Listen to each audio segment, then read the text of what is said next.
Welcome back, Coach. Coming up on the schedule, the Wisconsin Badgers, but before we talk about them, a couple of notes of interest. Shane Wynn became the second Indiana Hoosier this year to win Big Ten Freshman of the Week. Sterling performance against Illinois. Well, nice job on the kick return, 99-yarder. I think we've had a couple 100-yard returns, so by yardage, second longest one in school history.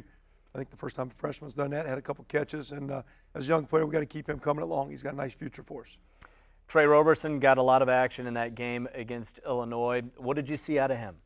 Well, we've been saying it, been wanting to try to work him up, although sometimes practice, he's been, as a young guy, maybe a little out of whack, and some games have been close. We probably hadn't played him as much as we would have liked to, but as the game went along, we thought Ed was close to playing, not 100%. They want to push it, and Dusty Keel actually tweaked an ankle in the first half. It kind of played through it, but as the game went on, he was having a hard time pushing off, getting velocity on his throws. That being said, it just kind of gave Trey the opportunity. I thought he handled it pretty well for a freshman. Here we are in the midway point of the season, and this is where injuries start to mount. How is Indiana doing health-wise? Oh, I mean, I'd like to always be doing better, but again, I think we've had a few guys that we've lost, and some for the season, some small, but that's part of football too. Now you got to have enough depth. The next guy's got to come up and play. It's actually opened up the door for a lot of our young players as we're building for this year and building forward with the program. That's not the plan, but that's kind of the product of where we are. So again, at the same time, I don't think we're overly beaten up. We're working hard. We're practicing hard. We've had a few nicks along the way. All right, quick words about the Wisconsin Badgers who come up on the schedule. You know, coming in, it's a very good football team, a very mature team, a program that's been in place with Coach Bill Brett basically taking over what Coach Alvarez had rolling. So a lot of internal continuity, something that's been going on for 15, 20 years in a positive way. Very big, stout, strong offensively, big tight ends, fullbacks, two very good running backs. Russell Wilson coming in as a transfer has made a tremendous add as a quarterback for them because they can really have a great delivery system to their great receiver tune and their play action passing. Defensively, they're always solid and salty. I mean, they're top 5 in the country based on what poll you're looking at. Right now, playing solid football in great position as we move forward. We look forward to going up there. We definitely struggled last year. We're a team that we got to find ways to create points, quit hurting ourselves.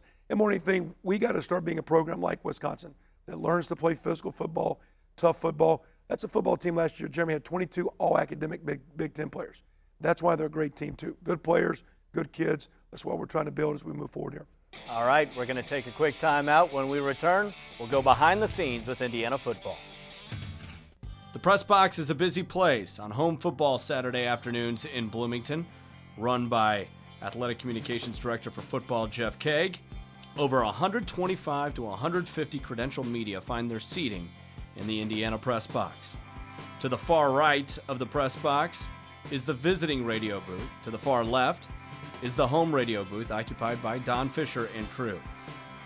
Each press box has an in-press box announcer who informs reporters of down, distance, and who is responsible for catching, running, and tackling in the previous play.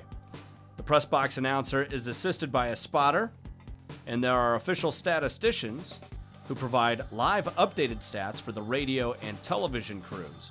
And then at the end of each quarter and after the end of the game, printing off comprehensive statistics for members of the media so that they can get working ahead on their game stories.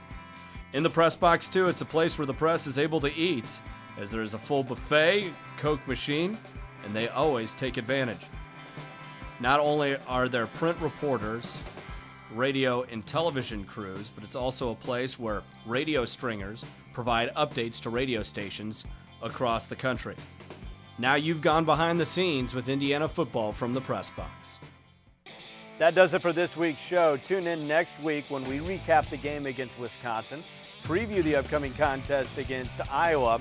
Also, we will put on the Nick's English Hut hot seat cornerback coach Brandon Shelby, take a look at what's going on campus on our This Is Indiana segment, and much, much more next week on The Kevin Wilson Show.